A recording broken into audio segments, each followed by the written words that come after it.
Hello, good day everyone. So, we are very excited nga kung ano maka-appeal diri sa celebration diri sa among dapit no first time ni nahitabo diri sa Philippines nga na ay ni celebrate din nag-celebrate diri og Thanksgiving America kay the reason is dapat mauli na unta siya sa America but wala siya nakauli, di siya mauli ana then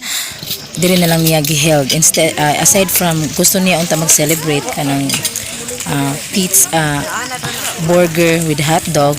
then diri kay usually naman gigamit nato diri sa Pinas is kanang mag-celebrate ta kanang ganing mga mga occasion, so naay mga lechon, so mo ni prepare siya og lechon for us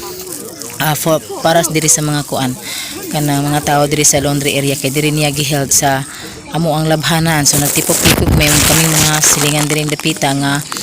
kuan diri mga on mag-ausa mi diri sa amo ang labhanan, muni amo ang labhanan guys no.